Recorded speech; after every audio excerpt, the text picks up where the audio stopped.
Olá, boa noite. Bom, estamos ao vivo agora. Estamos ao vivo aí no Instagram. Boa noite para você que acompanha o Sargento Daniel.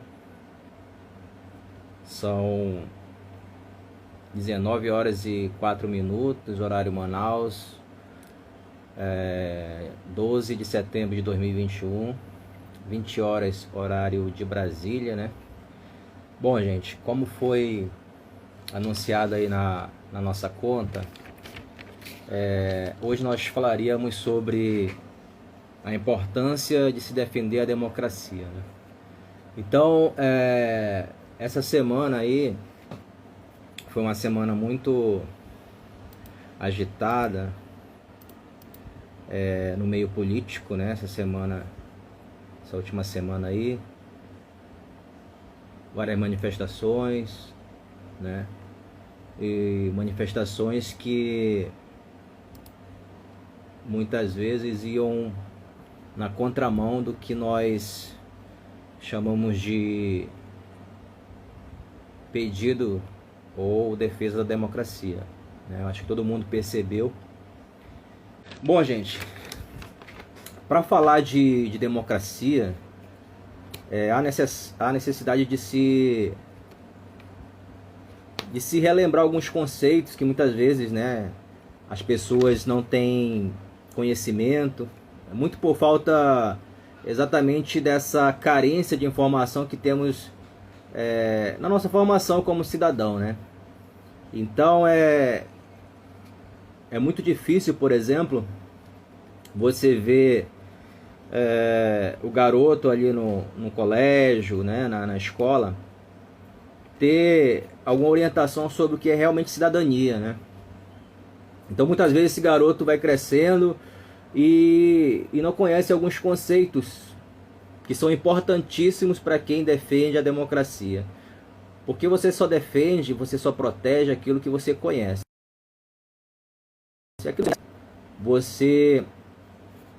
Você não defende, e quando defende de uma forma não eficaz, né? Para que a gente entenda a defesa da democracia, o que é defender a democracia, é necessário se entender o que é Estado. Eu não sei se vocês já ouviram falar nessa expressão Estado, né? Muita gente confunde essa expressão Estado com, por exemplo, os estados da federação, né? Estado do Amazonas, Estado de São Paulo, enfim. Mas é algo muito mais amplo, tá, gente? É muito mais amplo. Quando se fala em Estado, você fala num complexo de organizações, né? Onde inclui representatividade, governo, povo, soberania, instituições. Por exemplo, eu como policial, quando estou trabalhando, eu viro Estado. Se é que vocês me entendem. Então o Estado é toda essa complexidade, né? Todo esse conjunto de características que fazem com que a sociedade como um todo seja gerenciada, tá? Então, para a gente entender, a gente precisa saber qual foi a finalidade da criação do Estado. Onde se criou, quando se criou essa instituição Estado, né? Um dos primeiros a falar sobre a palavra Estado, sobre o termo Estado, foi o grego Aristóteles, ainda lá na Grécia Antiga, né? Ele tinha como preceito que o Estado ele deveria existir para garantir a felicidade das pessoas, a felicidade da sociedade como um todo, né? E também um outro pensador, mas já do século XVII, né? É o Kant, né? Que ele fala também sobre o Estado, mas ele fala que o Estado ele foi criado, ele deve ser mantido para garantir a liberdade das pessoas, né? E durante todo esse tempo, da Grécia até aqui, várias perspectivas, várias teorias, né, foram criadas para tentar explicar a existência do Estado, né? Então, surgiu um tripé filosófico, né, constituído de 3 grandes pensadores, né, que formaram suas teorias distintas, né, com alguma ou outra similaridade, mas com a finalidade distinta, né? E esse tripé filosófico sobre o Estado é composto por 3 grandes pensadores. O primeiro deles surge no século XVI, né? É um camarada chamado Thomas Hobbes. Ele tinha como ideia de que o ser humano ele nasce com uma certa maldade, com uma certa perversidade, né? Então ele tem o ser humano como um indivíduo que nasce com a ideia de fazer o mal. E as sociedades antigas, né, elas viviam de forma livre, né, de forma onde não existia legislação específica, onde não existia uma regra social específica. Então, Hobbes, ele falou que o Estado, para frear esse homem que nasce, ele tem uma natureza maligna, perversa, ele defende que o Estado deveria ser gerenciado por um soberano, né? É bom que se entenda, gente, que desde muito tempo as sociedades elas tentam se organizar baseado em uma pirâmide governamental, uma pirâmide gerencial, onde se tem um soberano, né? E esse soberano, na maioria das vezes, nas civilizações antigas, eram pessoas ditas escolhidas por Deus, né? Então o cara se autodenominava rei, imperador de algum lugar, chefe supremo de um povo, simplesmente porque ele, segundo a teoria dele e dos que o cercavam, ele era um indicado de Deus para gerenciar aquela população, aquela nação ali. Então essa teoria do Hobbes, ele vem baseado nisso, baseado numa figura soberana, ou seja, num indivíduo específico, num rei propriamente dito, né, que seria colocado no poder para gerenciar essa sociedade composta por homens de origem maligna. Então o homem naquela filosofia, naquela teoria de Hobbes, ele abria a mão da liberdade. Um pouquinho de história vai conseguir associar essa teoria a um período das sociedades modernas aí, né, das formações dos estados modernos aí na história, que era uma fase chamada absolutismo, né? O absolutismo, ele faz com que esse rei, esse soberano, ele tenha poderes absolutos. Ele é o poder moderador, ele é o poder legislador, é o executivo, enfim. Ele diz o que é certo e o que é errado. E o segundo teórico desse tripé filosófico sobre o Estado é o John Locke, né? John Locke, também no século 16 para 17, mais ou menos. Ele já traz uma teoria um pouco mais, digamos, libertária, mas ainda com falhas no que se diz respeito a um Estado democrático, social e igualitário. O John Locke, ele defendia, por exemplo, que o homem ele tem direito, um direito natural do homem é ter a propriedade privada, né? Então é aí, a partir da teoria de John Locke, que nasce o chamado liberalismo, né? um dos embriões aí do capitalismo, do atual capitalismo. E baseado nessa teoria, John Locke acha que o Estado ele tem o dever de preservar, por exemplo, o individualismo, né? O individualismo que hoje, em 2021, nós que temos uma noção de progressismo, sabemos que é algo muito nocivo ao bem-estar de uma sociedade que busca equidade, que busca justiça social, né? Então esse é o segundo pensador do tripé filosófico, John Locke.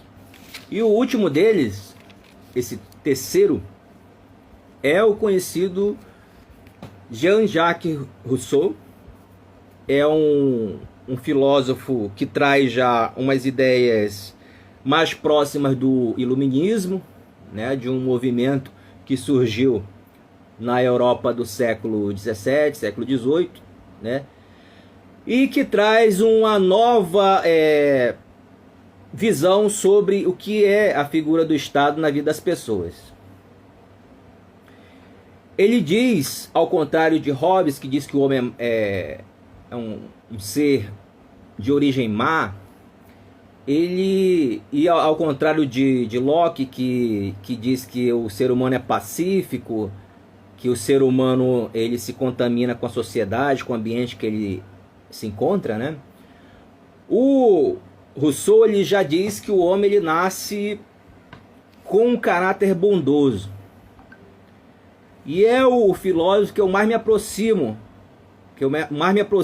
de sua teoria, né? Apesar de ter algumas divergências ainda, né? E até entendendo, né? O Rousseau é do século XVIII, então muita coisa mudou de lá para cá, né? Eu certamente acredito que ele, hoje em 2021, se estivesse vivo, já teria aperfeiçoado seus pensamentos também, né?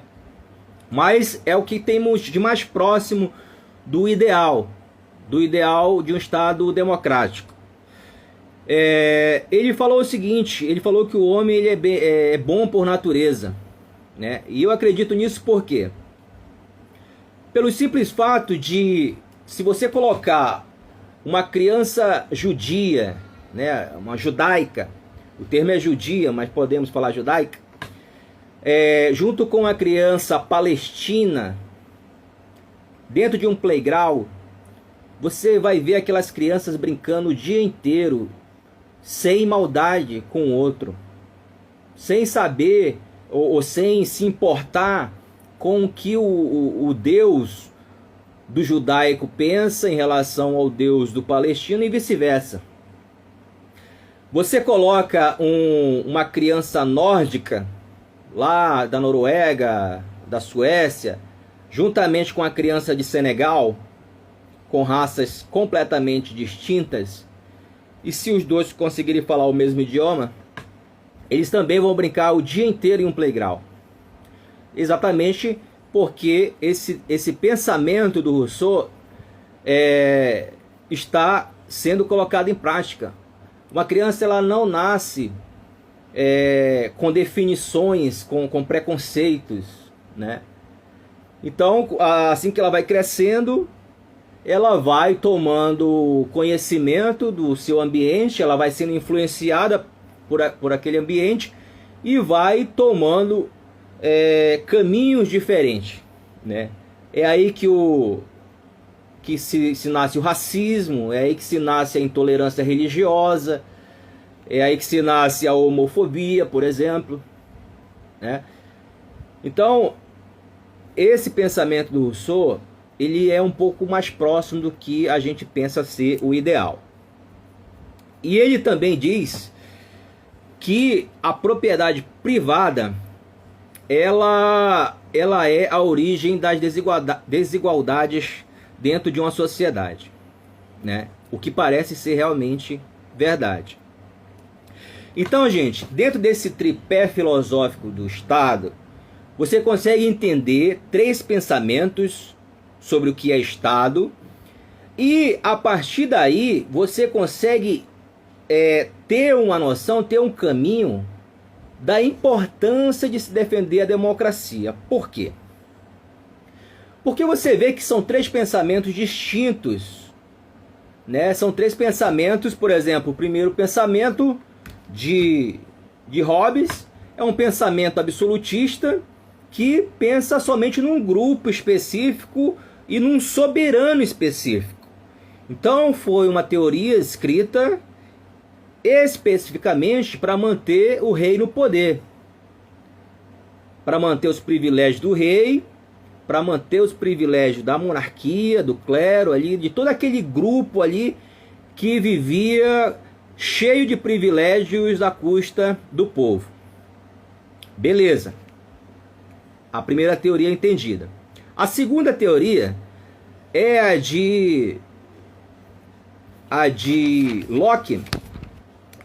John Locke já traz um pouco de liberdade, mas ela traz uma liberdade encaminhada para um grupo específico, né? Essa teoria de Locke, ela foi escrita muito pela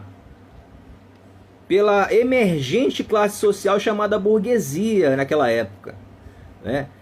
Então era uma classe social que defendia muito, tinha essa defesa, essa teoria de que o homem ele tem por natureza o direito à propriedade privada. E o último Rousseau diz que não, a propriedade privada ela é a raiz de toda desigualdade, toda desequilíbrio social. Bom, aí você consegue traçar um panorama e começa a seguir o que você acredita ser a verdade. Vamos lá. O primeiro diz que a mão precisa ficar, o poder precisa ficar na mão de um soberano.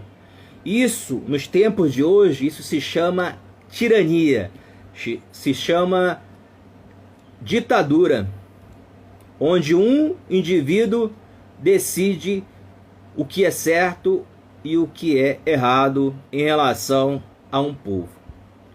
Lá atrás se chamava de absolutismo. O segundo prega uma certa liberdade, porém ele traz essa teoria da propriedade privada. Ele diz que é direito do homem.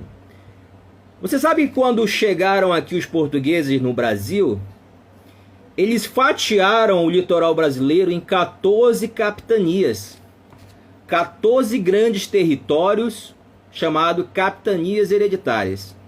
O governo português aqui chegou dizendo que era o dono. Não, isso aqui agora é meu e eu vou fatiar aqui e vou dar para 14 donatários. É isso que o Locke prega. Ele acha isso correto. Ele acha correto, por exemplo, uma comunidade do interior. Vamos lá, eu sou lá de Coari. Uma comunidade do interior, lá do Lago do Mamiá. Para o Locke, ele acha certo um indivíduo com um poder, por exemplo, de armas, chega lá com vários capangas armados, e lá com os comunitários, ele expulsa esses comunitários e diz, não, agora esse lago aqui é meu, aqui só quem pesca sou eu. Ah, mas os comunitários, mas nós estamos aqui há anos, nossa geração está aqui há anos, não, mas agora é meu. Então é isso que o Locke defende. Esse raciocínio de que a propriedade privada é um direito natural é exatamente isso. Entendeu?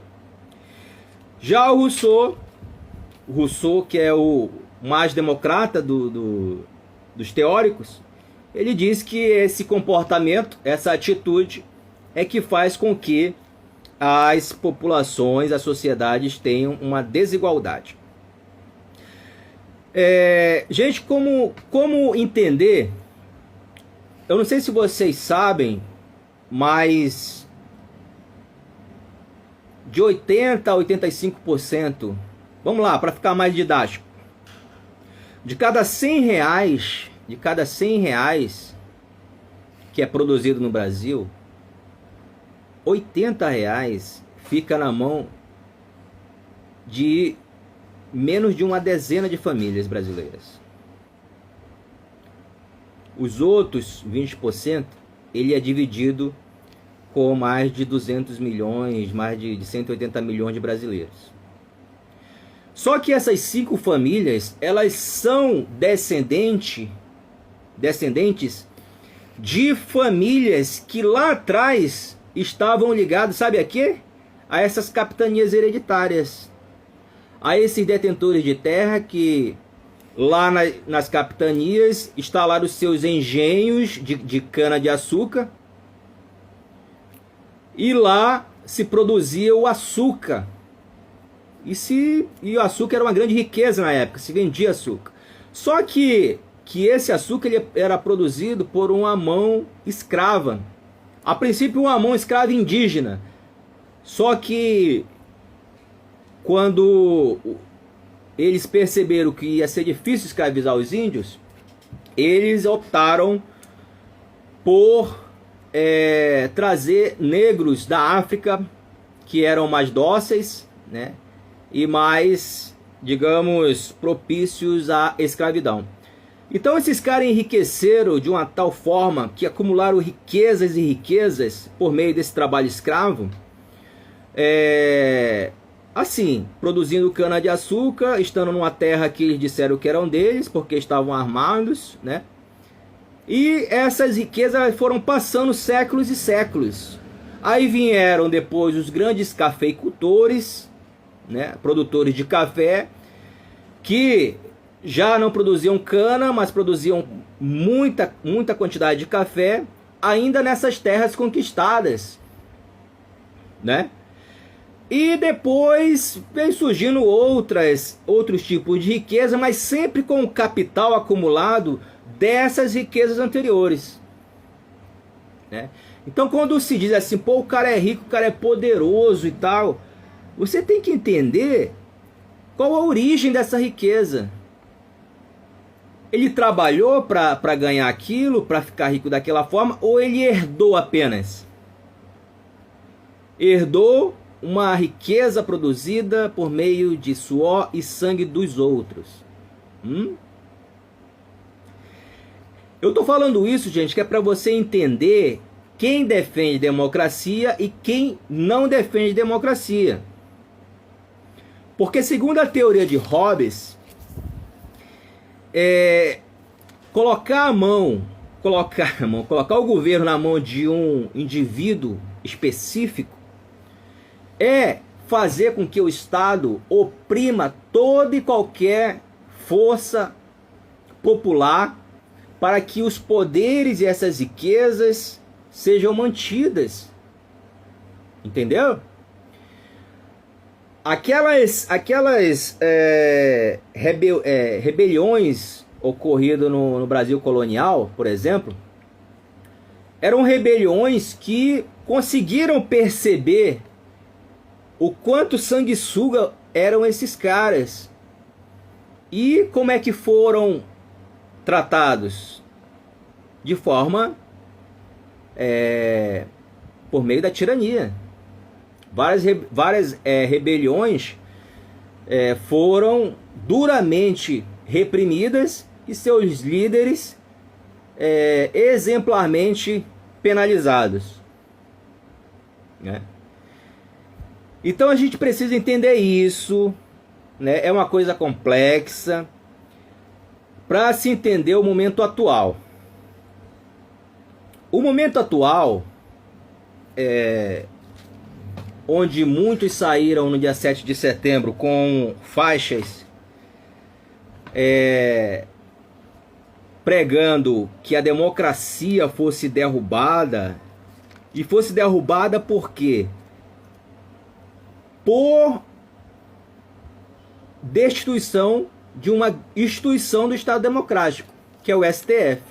É bom que se entenda, gente, que a democracia ela é uma forma de governo que não é perfeita. Está longe de ser perfeita. mas é a menos imperfeita. Se é que você me entende. Fora a democracia, você tem as ditaduras, né, as tiranias e as teocracias, né? Vou falar de uma teocracia antiga que todo mundo conhece, que era a teocracia egípcia. Então todos os faraós,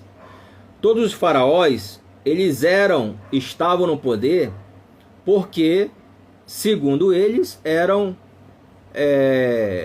divinos, eram semideuses. Então o povo naquela época admitia isso. Vamos respeitar lá o faraó porque ele é uma divindade.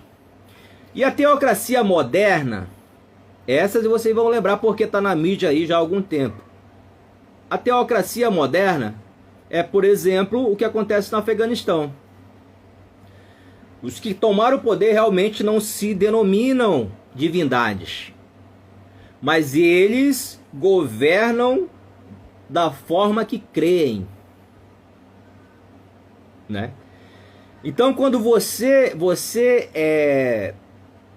por exemplo, tenta mesclar Estado e religiosidade, acontece isso.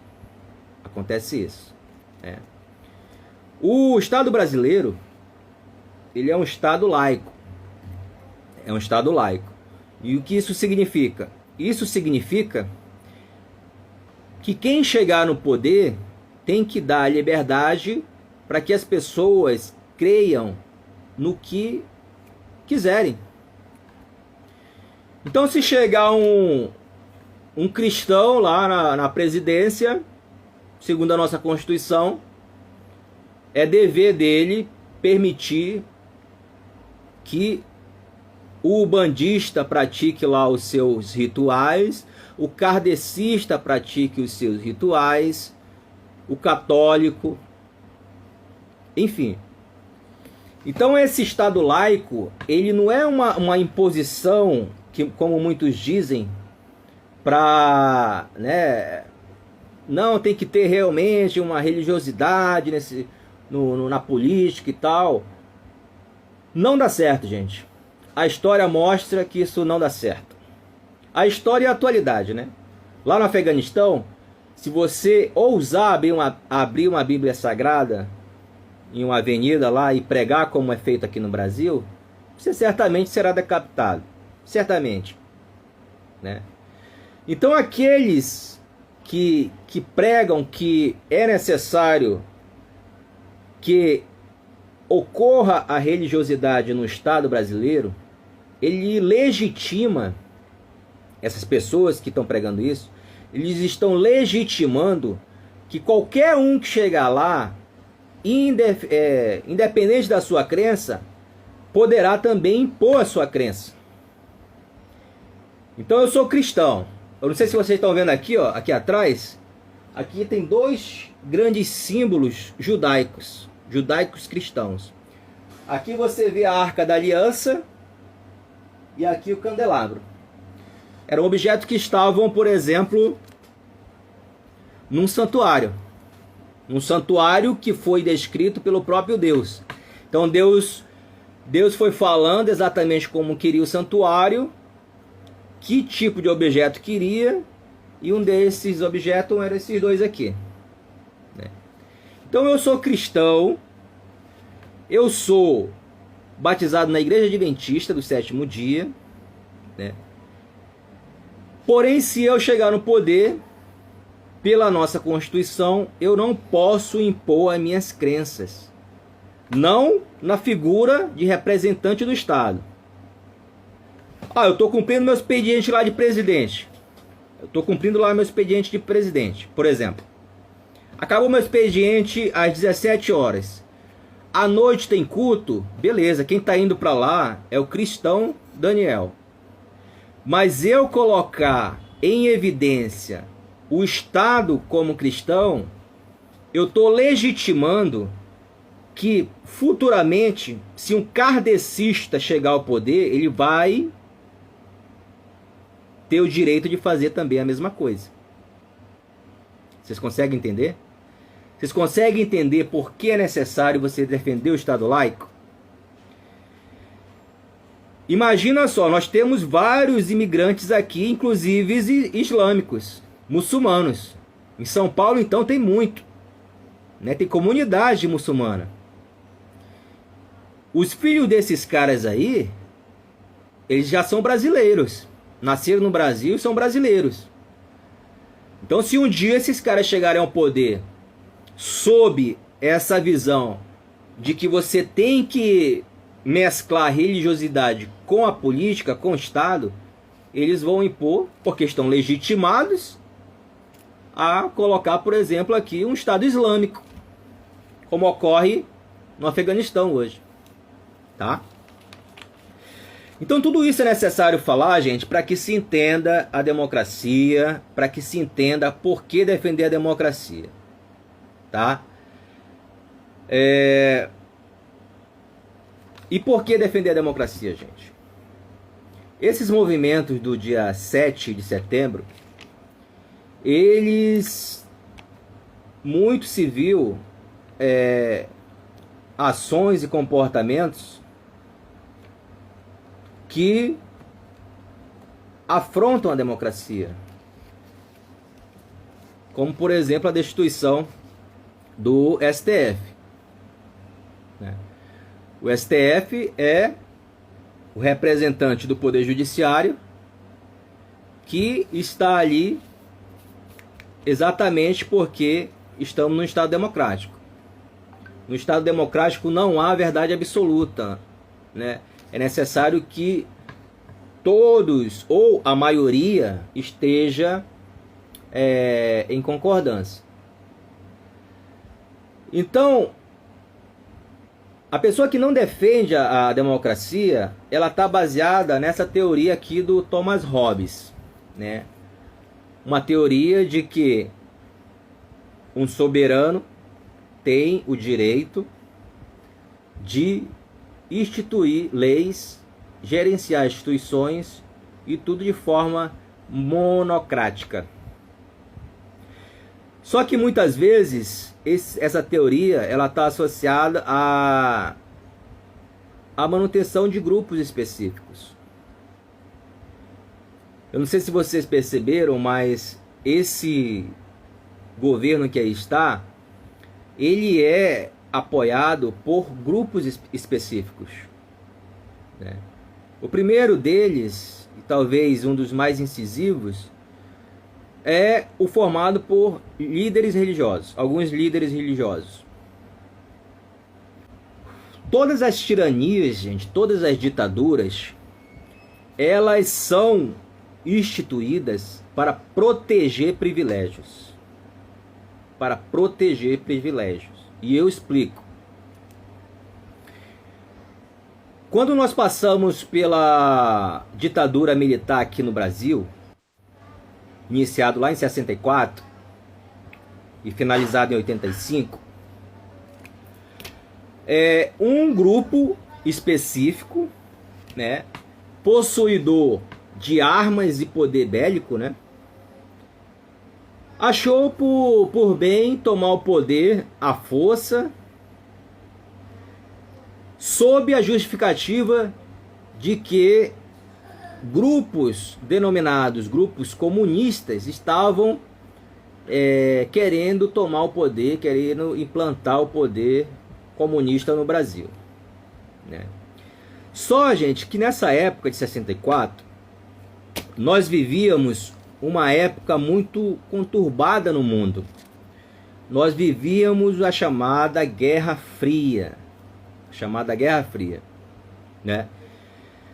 Essa Guerra Fria, ela era uma guerra sem tiros, sem bomba, mas uma guerra de demonstração de força e demonstração de imposições ideológicas.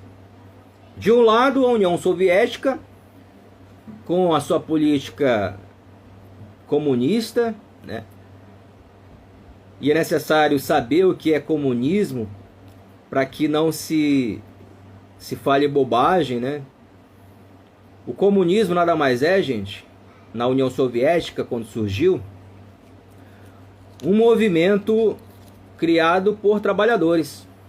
Trabalhadores que estavam cansados de serem explorados pelos grandes industriais, os grandes donos de terra da União Soviética. E estavam cansados de trabalhar horas e horas sem direitos, com muito mais deveres do que direitos. Então, esse povo se levantou contra esses poderosos, tiraram-os do poder e assumiram o poder na União Soviética, formando um governo formado por trabalhadores, o chamado proletariado. Escolheram um líder e assim foram gerenciando, né? E a outra linha de frente dessa guerra, a chamada Guerra Fria, era os Estados Unidos com a chamada ideologia capitalista. Um sistema em que está baseado nessa teoria do John Locke, que diz que o homem ele tem, por direito natural, a propriedade privada. Então, durante essa Guerra Fria, foram se disseminando as duas ideologias pelo mundo afora. União Soviética e Estados Unidos nunca tiveram embate entre as duas bandeiras propriamente ditas, vamos dizer assim. Não, o exército soviético e o exército americano nunca combateram diretamente, mas indiretamente influenciavam suas ideologias pelo mundo, né? Então, no Brasil, o que ocorreu? A diferença também, gente, do comunismo para o capitalismo é que no capitalismo vai sobrar um dinheiro. Só que esse dinheiro, muitas vezes, é à custa de sangue, viu? Vai sobrar um dinheiro que vai alimentar aqueles apoios dados aos norte-americanos. E no Brasil não foi diferente. No Brasil não foi diferente. Em 64, eu não vou chamar de militar, porque militar ele tem honra, né? Ele tem dignidade, ele defende a sua pátria e seu povo. Simão Bolívar falou um dia que maldito é o soldado que aponta o seu fuzil, a sua espada, que aponta a sua espada para o seu povo. Simão Bolívar falou isso. E o que esses militares fizeram foram exatamente isso. Alimentados por um dinheiro, por um capital vindo dos Estados Unidos, os olhos brilharam ali com aquele dinheiro e assumiram a ideia de golpear o Brasil, de golpear a democracia brasileira em 64. Então se prenderam opositores, tiraram direito de opositores, direitos políticos, né? Então foi imposta a vontade deles, mas não foi uma vontade espontânea. Porque uma coisa, gente, é você defender uma ideia com o seu dinheiro ou com os seus recursos próprios. Você acha que em 64, aqueles tanques, aqueles soldados, aquela gasolina que foram gastas ali naqueles trajetos, daqueles comboios para o Congresso ali, você acha que foi pago com o salário dos militares? Ou foi pago com o imposto do povo brasileiro? Você acha que aquela energia elétrica que era utilizada para torturar homens, dando choque nos testículos dos homens, você acha que aquela energia elétrica ali era paga pelos militares, né? Ou era paga pelo povo brasileiro? Então fica muito fácil você impor uma ideia, uma ideologia à custa do povo, não é verdade? E isso é uma prática da direita. A prática da direita é essa: impor os seus objetivos, as suas práticas, as suas ideologias à custa do povo, de dinheiro público, né? Então fica fácil. Então, gente, é necessário que se entenda isso. Porque quando se vai para uma manifestação no dia 7 de setembro com uma bandeira que afronta a democracia, em troca de deixar no poder um CPF específico, você tem que ficar atento a isso. Porque quem foi para aquela manifestação de 7 de setembro não estava defendendo o Brasil. Porque quando você defende o Brasil, você defende uma ideia.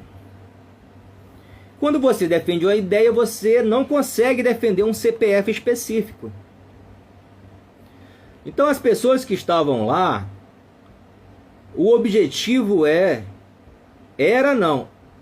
ainda e será. Porque golpistas, eles são assim. Mussolini, gente, por várias vezes tentou o golpe e não conseguiu lá na Itália. Chegou a hora que ele conseguiu. E o que eu quero dizer com isso, gente? É que essas pessoas, elas estavam lá para defender a teoria aqui do Thomas Hobbes, que colocando o poder na mão de um soberano, se defende o interesse de grupos específicos. E eu vou dizer que toda essa manifestação, ela teve como base o apoio de grupos específicos que querem se proteger mantendo esse governo em pé. Entendeu? Não é pelo Brasil, nunca foi pelo Brasil. Esse governo, ele é visto por alguns grupos como um salvador dos seus próprios interesses. Vamos lá. Desse governo e das manifestações antidemocráticas de 7 de setembro ou outras que já ocorreram. Então isso, gente, traz à tona essa teoria aqui do Thomas Hobbes, em que uma quantidade, alguns grupos sociais, eles querem o poder absoluto na mão de um indivíduo específico para proteger os seus privilégios ou protegê-los da lei. No caso dessa situação em que vivemos hoje, no Brasil 2021. São pessoas que tiveram e ainda têm problemas com a justiça, né? Tem problemas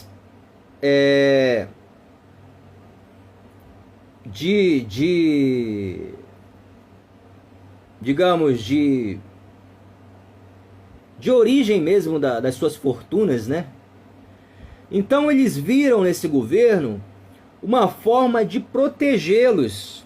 Porque aqueles governos lá atrás, antes desse governo atual, eles não protegiam ninguém não dessa forma.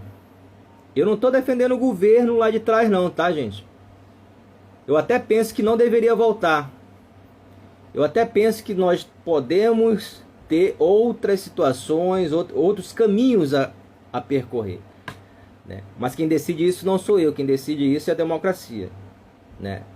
Por mim, na minha humilde opinião, o governo anterior, assim como o governo atual, deveriam ser extintos,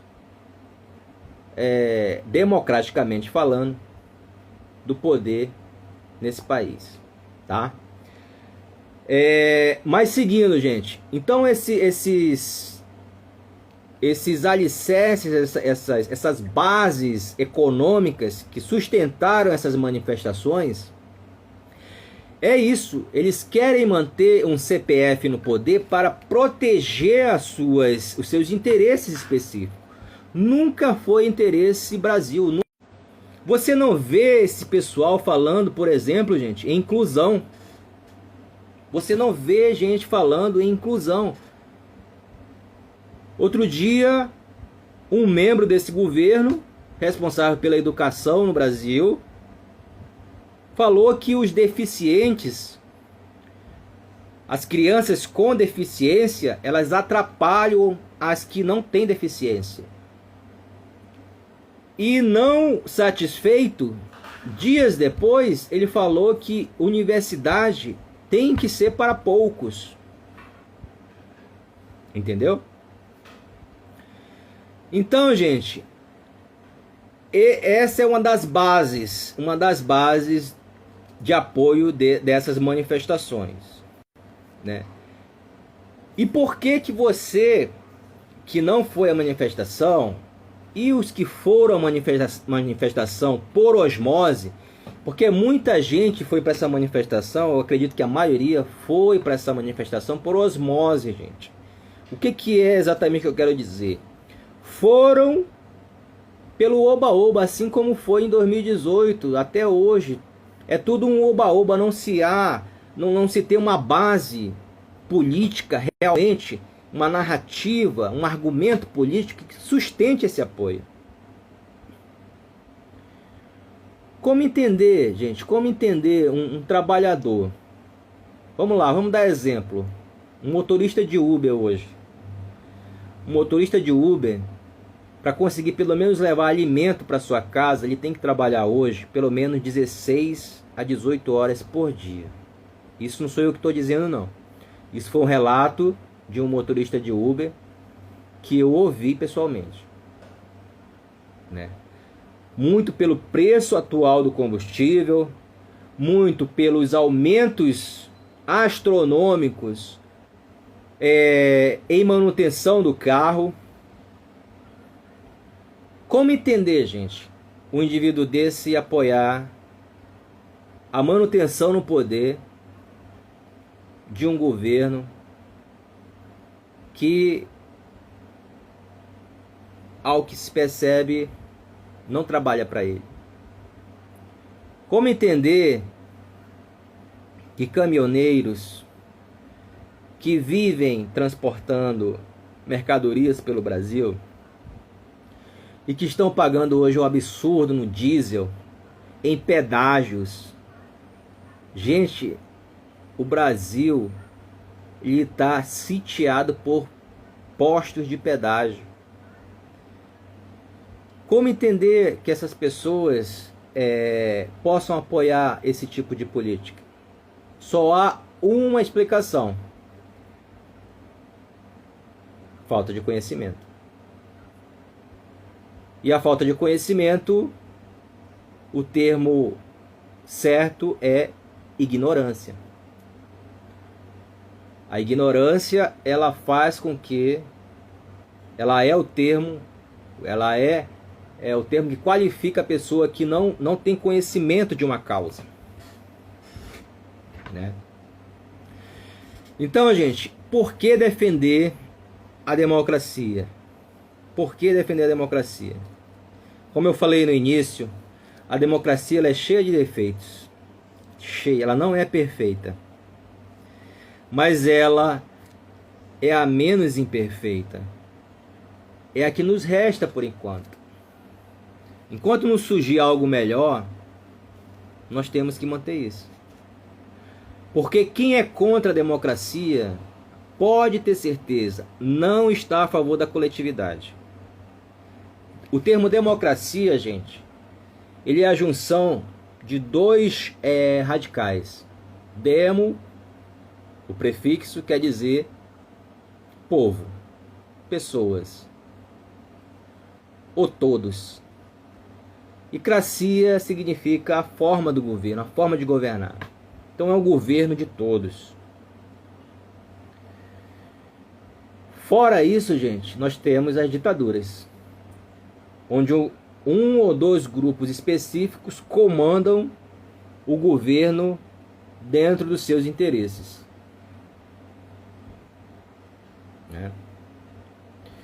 Então, gente, é preciso ficar atento, é preciso buscar conhecer exatamente o que é democracia, porque tem muita gente que fala eu defendo a democracia, mas não sabe exatamente o que é. Não sabe quais são as características, quais as finalidades. A mesma pessoa, é a mesma coisa que uma pessoa fala, eu acredito em Deus, mas não conhece nada de Deus. Ele não sabe nem qual é o primeiro ou último livro da Bíblia, ou o primeiro livro do Evangelho, ele não sabe. Ele só sabe dizer que tem fé em Deus porque aquilo ali é uma osmose. Ele já ouviu do pai dele, do avô dele, do bisavô dele, e ele vai ali replicando. Assim é a democracia. O cara diz, eu sou democrático, sou a favor da democracia, mas ele não sabe exatamente o que é isso. E não conhece o real perigo de se rebelar contra a democracia. Gente, com a perda da democracia, quem vai ser mais afetado é quem está nas bases da pirâmide. Porque quem está no topo da pirâmide, ele se organiza, gente. Se um dia for destituída, né, for a democracia no Brasil for dilacerada, o pessoal que está lá em cima tem dinheiro e vai para outro país. Vai para a Europa, vai para... Enfim, vai para outro país. E você que estava lá na manifestação de 7 de setembro, você tem plano B? Você tem um plano C? Se a resposta foi não, você tem que lutar pela democracia. Você tem que lutar pela democracia. Porque você vai ser afetado. No século XXI, gente, um país democrático que perde a democracia, ele está propício a pagar um preço muito alto, muito alto. Primeiro, que nenhum país no mundo hoje consegue viver de forma isolada. Nenhum país no mundo hoje consegue viver de forma isolada. Aí você, poxa, mas lá a Coreia do Norte não é isolada? Não, não é isolada não. Tem muito apoio chinês. Muito apoio chinês. Nós sabemos que a economia chinesa é sólida hoje, né? Entre outras, gente. Entre outras, não dá para se isolar. Então, quando se quebra a democracia, quando se mata a democracia, o mundo, os investidores, eles vão olhar de forma diferente para cá. Imagina você é um grande empresário alemão. Você é dono da Siemens, por exemplo. E você quer... você tem negócios aqui no Brasil. Né? Você tem negócios aqui no Brasil. Tem uma fábrica aqui de produtos tecnológicos. Aí você fica sabendo que se quebrou, se aniquilou a democracia no Brasil. Você tem bilhões de dólares investidos aqui. Você vai querer deixar esse dinheiro aqui sob o risco de um colapso social e você perder todo o seu dinheiro? Não, né? Então, quando se fala em romper com a democracia, quando se fala em trazer de volta políticas ditatoriais, você afasta todo e qualquer investimento. Aí você pode dizer assim, poxa, mas eu sou médico, eu sou dentista, eu tenho meu consultório, eu sou empresário aqui, eu não dependo de governo, não dependo de política. De onde você acha que os seus clientes tirarão dinheiro para investir, para comprar, para pagar pela sua consulta, para pagar pelo seu produto, para jantar no seu restaurante, para comprar roupa na sua loja? De onde você acha que essas pessoas vão tirar dinheiro? Porque a responsabilidade do Estado, uma das responsabilidades do Estado, é gerar empregos. é gerar emprego, gerar renda. E você que é servidor público, que acha que está garantido se quebrar aqui, se for implantada uma ditadura aqui. Quanto menos dinheiro, gente, circular no Brasil, menos impostos serão arrecadados. E o seu dinheiro, servidor público, o seu salário é pago com impostos. Entendeu? Então vamos parar com essa loucura, gente. Com essa narrativa tola e estúpida de ir para ruas querer se rebelar contra a democracia. Até porque não é a favor do Brasil e nunca foi. É a favor de um CPF específico que está acuado, está com medo de ser penalizado pelos crimes que cometeu, que comete e que talvez ainda irá cometer, assim como seus familiares. A defesa desse governo é exatamente para isso apenas. Não é pelo Brasil. Se fosse pelo Brasil, vocês iriam ver lá faixas, por exemplo, mais empregos, redução do preço dos combustíveis, redução da conta de luz, redução dos preços dos alimentos. Isso seria pelo Brasil. Isso sim seria... Até eu iria... Ó a minha bandeira aqui, ó. Até eu iria levar a minha bandeira para o dia 7 de setembro se a pauta fosse Brasil. Mas como eu sempre percebi que nunca foi pelo Brasil, eu não fui. Então, gente, era essa a mensagem que eu queria deixar para vocês. Eu espero que eu tenha sido claro. Caso você tenha alguma dúvida ou tenha percebido que eu tenha esquecido de algo, coloque aí nos comentários para que a gente faça outro vídeo explicando, tá bom?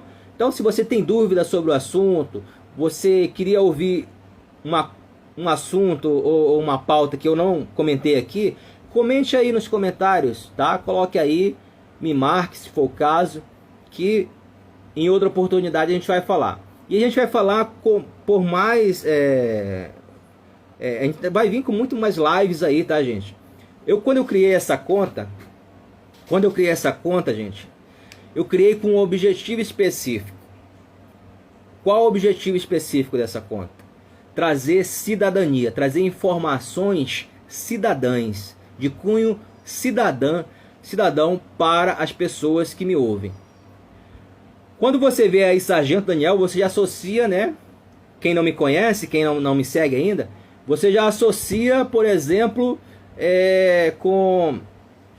com algo assim de polícia propriamente dito, né? Colocando ali um criminoso ali da periferia, expondo o criminoso ali, né? Sem camisa, né?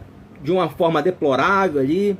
Não quis isso. A minha ideia não foi essa. A minha ideia é trazer cidadania para as pessoas, porque eu entendo que quando se vota com ódio, se vota sem conhecimento, quando você vai para a urna sem conhecimento de causa, você comete besteira. E quando se comete besteira numa urna, todo mundo paga junto. Todo mundo. Entendeu? Então o meu objetivo com essa conta foi fazer com que as pessoas tenham o mínimo de conhecimento sobre o que é política e sobre o que é importante quando se escolher um candidato. Em 2022 nós teremos eleições nacionais. Será um momento crucial, gente. E é necessário que no domingo da eleição você vá para a urna consciente do que quer realmente para o Brasil, do que realmente interessa para o Brasil. Vamos parar com o individualismo, com o egoísmo. Isso aí, o egoísmo, o individualismo, ele acaba com toda e qualquer coletividade. E você vive numa coletividade. Não adianta você achar que você no seu condomínio, fechado lá com a portaria cheia de segurança, está seguro, gente. Você vai sair do condomínio, você vai entrar numa rua, numa via pública e pode ser afetado pelas causas de justiça social, de injustiça social. Então, quando você defende o individualismo, você está defendendo, você está tendo um comportamento muito perigoso, muito perigoso. Você só pode ser individualista ou pensar ser individualista se você morar numa ilha deserta, só você e sua família. Aí sim, aí você consegue ter um pensamento individual, egoísta. Mas quando você vive numa sociedade de 220 milhões de pessoas, como é o Brasil, você jamais pode pensar em egoísmo, em individualismo.